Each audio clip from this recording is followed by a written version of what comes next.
Capítulo 9. Alguém dá uma sacudida em meu ombro e eu me sento. Caí no sono com o rosto em cima da mesa. O pano branco deixou marcas na minha bochecha sã.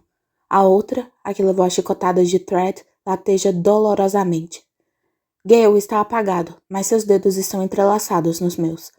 Sinto o cheiro de pão recém-saído do forno e viro meu pescoço rígido para dar de cara com Pita, olhando para mim com uma expressão muito triste. Tenho a sensação de que ele estava nos observando há algum tempo. Vai pra cama, Katniss. Eu cuido dele agora, disse.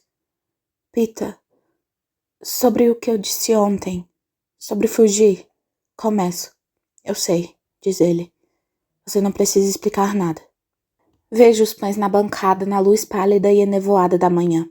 As sombras azuladas abaixo dos olhos dele. Fico me perguntando se ele dormiu mesmo. Se dormiu, não foi por muito tempo. Penso em como ele concordou em ir comigo ontem, em como ficou ao meu lado para proteger Gale, na disposição que demonstrou para me acompanhar em tudo e em como eu faço tão pouco em retribuição. Não importa o que eu faça, sempre magoo alguém. Pita, vai dormir, certo? Subo a escada, rastejo para debaixo das cobertas e imediatamente caio no sono.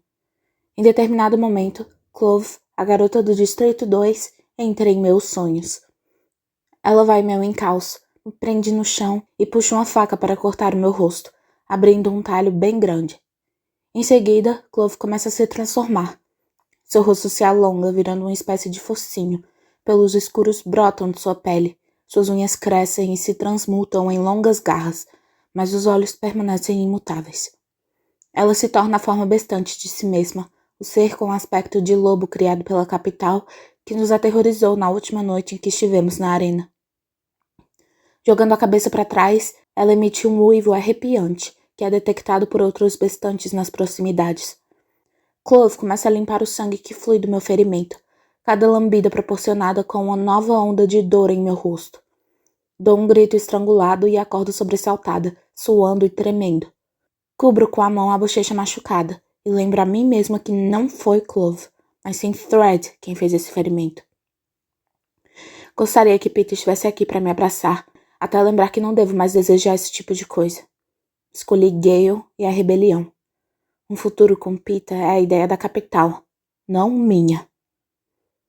Um inchaço ao redor do meu olho diminuiu e consigo abri-lo um pouco. Puxo as cortinas e vejo que a nevasca piorou e se transformou numa tempestade de neve em grande escala. Não há nada além da imensa brancura e do vento uivante, cujo som é extraordinariamente parecido com o dos bestantes. Dou boas-vindas à tempestade, com seus ventos ferozes e a neve que cai sem perdão. Isso pode ser suficiente para afastar os verdadeiros lobos, também conhecidos como pacificadores, da minha casa. Alguns dias para pensar, para elaborar um plano. Com Gale, Pita e Haymitch à mão. Essa tempestade é uma bênção. Entretanto, antes de descer para encarar essa nova vida, levo algum tempo tentando compreender o que isso vai significar. Menos de um mês atrás, estava preparada para fugir da cidade com meus entes queridos no meio do inverno, com a possibilidade bastante real de sermos perseguidos pela capital. Um empreendimento precário, na melhor das hipóteses. Mas agora eu estou me compreendendo a algo ainda mais arriscado. Combater a capital é garantia, em todos os sentidos, de uma retaliação rápida da parte deles. Devo aceitar que a qualquer momento poderei ser presa. Haverá uma batida na porta, como a de ontem à noite, e um grupo de pacificadores aparecendo para me levar. Talvez haja tortura, mutilações. Uma bala na minha cabeça em plena praça, se tiver sorte suficiente para ter um fim tão rápido. A capital possui uma criatividade quase infinita em matéria de arranjar meios de matar pessoas. Imagino essas coisas e fico aterrorizada, mas vamos encarar os fatos. Eles já estavam me cercando, de uma forma ou de outra. Fui um tributo nos jogos. Fui ameaçada pelo presidente. Levei uma chicotada na cara. Eu já sou um alvo. Agora vem a parte mais difícil.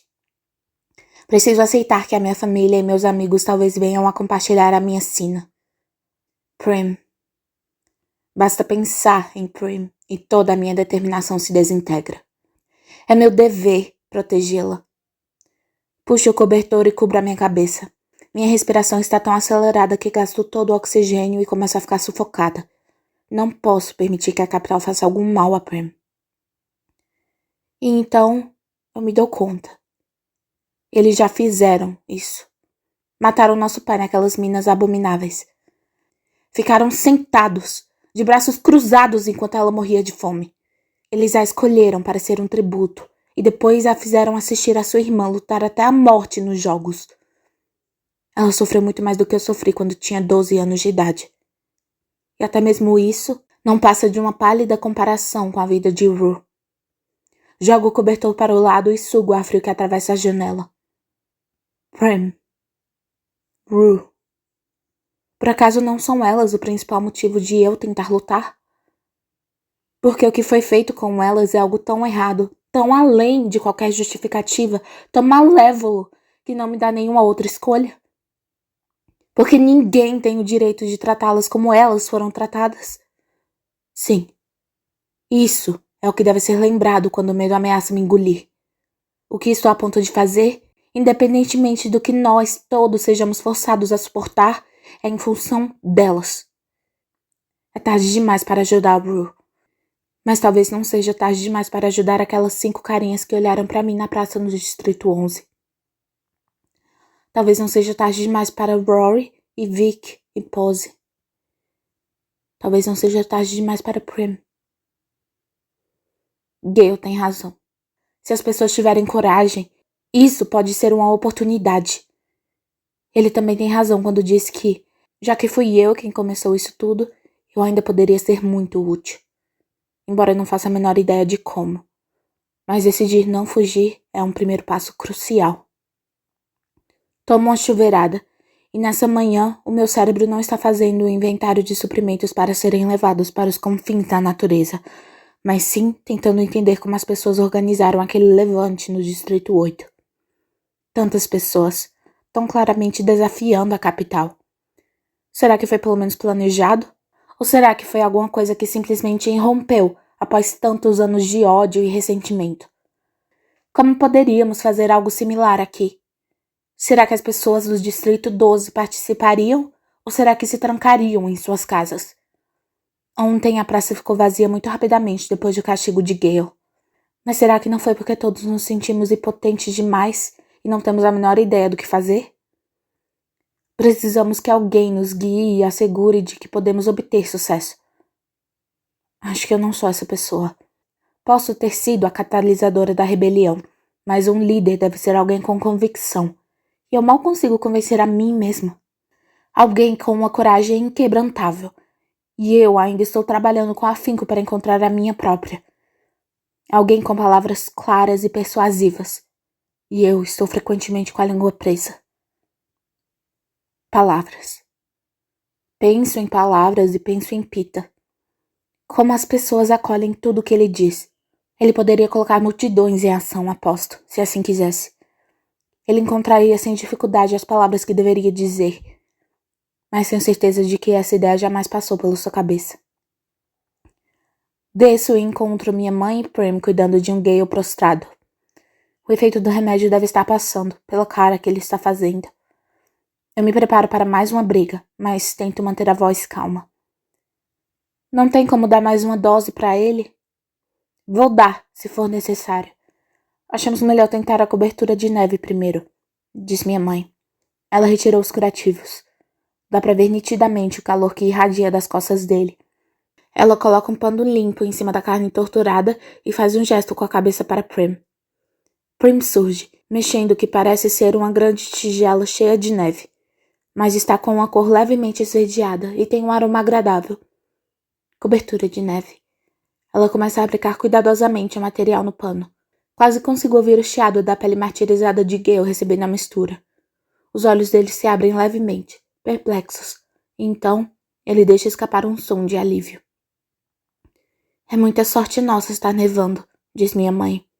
Imagino como deve ser se recuperar de chicoteadas durante o verão, com calor sufocante e água morna saindo da torneira. O que você fazia nos meses mais quentes? Pergunto. Uma ruga aparece entre as sobrancelhas de minha mãe quando ela responde. Tentava afastar as moscas. Meu estômago fica embrulhado diante da resposta. Ela enche um lenço com a mistura de neve e eu o encosto em meu rosto. A dor vai embora instantaneamente. É o frio da neve, sim, mas qualquer que seja a mistura de ervas que minha mãe adicionou, também ajuda a anestesiar. Ah, que maravilha isso aqui. Por que você não colocou essa mistura nele ontem à noite? Eu precisava ajeitar o ferimento antes, diz ela. Não sei o que isso significa exatamente, mas contanto que funcione, quem sou eu para questioná-la? Ela sabe o que está fazendo, minha mãe. Sinto uma pontinha de remorso em relação a ontem à noite, as coisas horríveis que eu berrei para ela enquanto Pita e Hamid me arrastavam da cozinha. Desculpa. Desculpa por ter gritado com você ontem à noite. Já ouvi coisas piores, diz ela. Você viu como as pessoas agem quando alguém que elas amam está sofrendo. Alguém que elas amam. As palavras deixam a minha língua dormente, como se estivesse cheia da cobertura de neve. É claro que eu amo Gale. Mas a que tipo de amor ela está se referindo? O que eu estou querendo dizer quando digo que amo Gale? Não sei. Eu realmente o beijei ontem à noite, no momento em que não respondia por minhas ações. Mas tenho certeza de que ele não lembra disso. Lembra? Espero que não. Se lembrar, tudo vai ficar mais complicado, e eu não posso ficar pensando em beijos quando tenho uma rebelião para incitar. Balanço ligeiramente a cabeça para me livrar do pensamento. Onde está Pita? Pergunto. Foi para casa assim que ouvimos você se mexendo na cama. Ele não queria sair daqui sozinho durante a nevasca, disse minha mãe. Ele chegou bem? Pergunto. Numa nevasca você pode ficar perdido e ficar vagando a esmo. Por que você não liga para ele para se certificar? Ela pergunta. Vou para o escritório, uma sala que tenho evitado bastante desde meu encontro com o presidente Snow, e disco o número de Pita. Depois de chamar algumas vezes, ele atende. Oi, eu só queria ter certeza de que você tinha chegado bem. Katniss, eu moro a 3 casas de você, diz ele. Eu sei, mas com esse tempo, sei lá. Bom, eu estou bem sim. Obrigado pela preocupação. Há uma longa pausa. Como está o Gale? Tudo bem com ele. Minha mãe e Prim estão aplicando uma cobertura de neve nele agora. E o seu rosto? Eu também coloquei um pouquinho da mistura. Você viu o Hamid hoje? Dei uma olhada nele. Bêbado até a raiz dos cabelos. Mas acendi a lareira dele e deixei alguns pães. Eu queria conversar com vocês dois.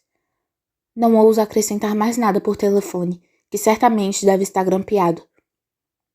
Provavelmente você vai ter que esperar até que o tempo melhore, diz ele. Nada vai acontecer antes disso, de qualquer maneira. Nada mesmo, concordo. A tempestade de neve leva 2 dias para ir embora, deixando um saldo de montes de neve mais altos que a minha cabeça. Mais um dia até que a trilha que vai dar ao Dedos Vitoriosos à praça seja desobstruída. Durante esse tempo, ajudo a cuidar de Gale. Aplico cobertura de neve em meu rosto. Tento lembrar tudo o que posso a respeito do levante no Distrito 8, caso não seja de alguma utilidade. Um inchaço em meu rosto diminui ainda mais, deixando-me uma ferida que coça bastante e um olho bem roxo. Mas ainda assim, na primeira oportunidade que tenho, telefono para Pita para ver se ele quer dar um pulo na cidade comigo. Nós acordamos Hamid e o arrastamos conosco. Ele reclama, mas não tanto quanto de costume. Todos nós sabemos que precisamos discutir o que aconteceu, e não pode ser em um lugar tão perigoso quanto nossas casas na aldeia dos Vitoriosos. Na realidade, esperamos que a aldeia fique bem para trás antes de abrirmos a boca. Eu passo o tempo estudando os paredões de 4 metros formados pela neve que se juntou de cada lado da estreita trilha que acabou de ser desobstruída, imaginando se eles não vão desabar em cima de nós. Finalmente, Hamid quebra o silêncio. Quer dizer então que estamos todos nos dirigindo para o grande desconhecido, não é? Pergunta ele, olhando para mim. Não, digo. Não mais. Você analisou as fraquezas desse plano. Não analisou, queridinha? Pergunta ele. Alguma ideia nova? Eu quero começar um levante. Hamid apenas ri. Não se trata de um riso maldoso, o que é mais perturbador ainda. É a prova de que ele não consegue nem mesmo me levar a sério. Bom, eu quero beber alguma coisa, mas depois me conta como você saiu nessa, combinado? Diz ele. Então qual é o seu plano? Rebato com raiva. O meu plano é garantir que tudo saia perfeito para o seu casamento, disse Hammett. Liguei para remarcar a sessão de fotos sem dar muitos detalhes. Você nem tem telefone. F mandou consertar. Sabia que ela me perguntou se eu gostaria de levar você até o altar? Disse para ela que quanto mais cedo, melhor. Hammett. Consigo ouvir o tom de súplica surgindo em minha voz. Katniss. Ele me imita. Não vai funcionar. Calamos a boca quando uma equipe de homens com pais passa por nós, seguindo em direção à aldeia dos vitoriosos. Talvez eles possam dar um jeito naqueles paredões de neve de 4 metros de altura. E quando eles saem de vista, a praça já está bem mais próxima. Nós entramos nela e tudo para simultaneamente. Nada vai acontecer durante a nevasca. Essa era a conclusão a que Peeta e eu havíamos chegado, mas nós não podíamos estar mais equivocados. A praça foi transformada. Um cartaz enorme com a insígnia de Panem está pendurado no telhado do edifício da Justiça. Pacificadores vestindo uniformes imaculadamente brancos marcham sobre os paralelepípedos limpos há pouco tempo. Ao longo dos telhados dos prédios, mais soldados ocupam nichos portando metralhadoras. O mais inquietante é uma fileira de novas construções. Um pelourinho oficial, diversas cercas de estacas e um cadafalso, montados no centro da praça. Thread trabalha rápido, disse Hammett. Algumas ruas depois da praça, vejo uma chama subindo ao céu. Nenhum de nós tem nada a dizer a respeito. Só pode ser o prego virando fumaça. Penso em Gracie Say, Reaper, em todos os meus amigos que retiram seu sustento de lá. Hammett, você não acha que ainda havia alguém no... Não consigo terminar a frase. Que nada, neles são espertos.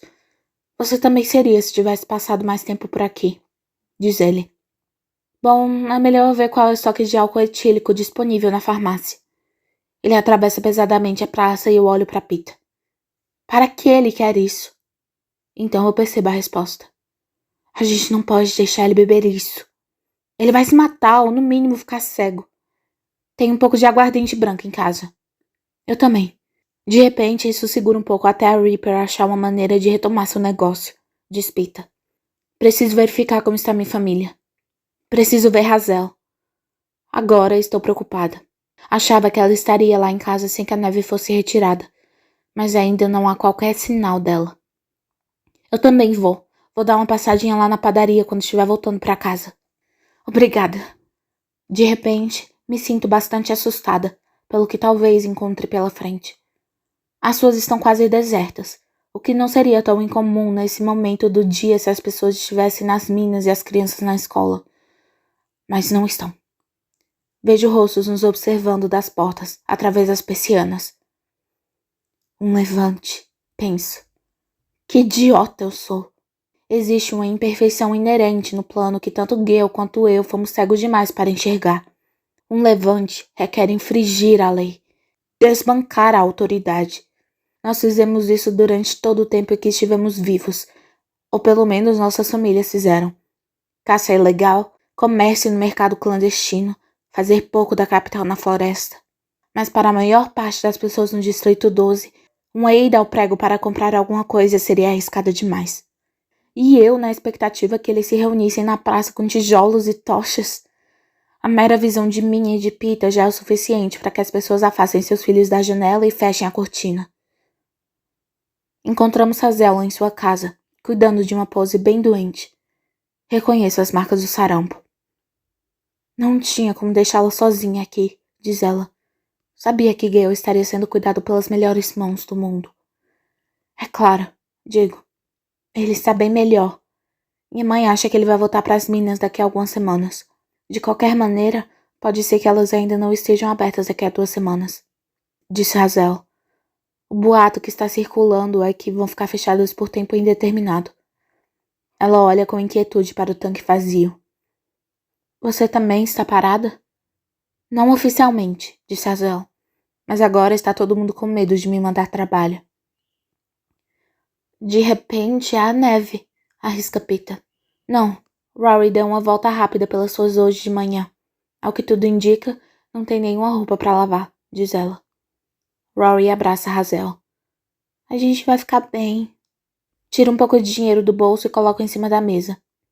Minha mãe vai mandar alguma coisa para Pose. Quando estamos do lado de fora, me viro para Peter. Volta você. Eu quero dar uma passada no prego. Eu vou junto, diz ele. Não, eu já arrumei encrenca demais para você. Então, evitar um passeio pelo prego vai resolver tudo para mim? Ele sorri e pega a minha mão. Juntos, nós percorremos as ruas da costura até chegarmos ao edifício em chamas. Eles não se importam nem mesmo em deixar alguns pacificadores no local. Sabem que ninguém tentaria salvá-lo. O calor das chamas derrete a neve que está em volta e uma água preta escorre em direção aos meus pés. É toda aquela poeira do carvão dos tempos passados, afirmo.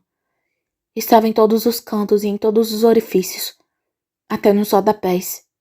É incrível o local não ter desabado antes. Eu quero achar Gracie Say. Hoje não, Katniss.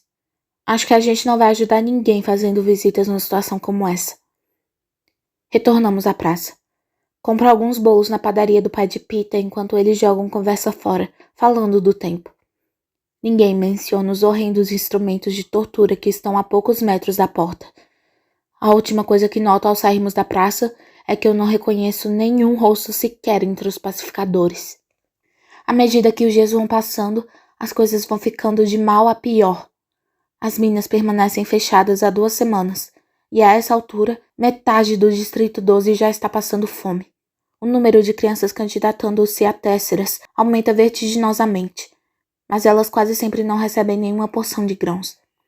A escassez de comida começa, e mesmo aqueles com dinheiro voltam das lojas de mãos vazias.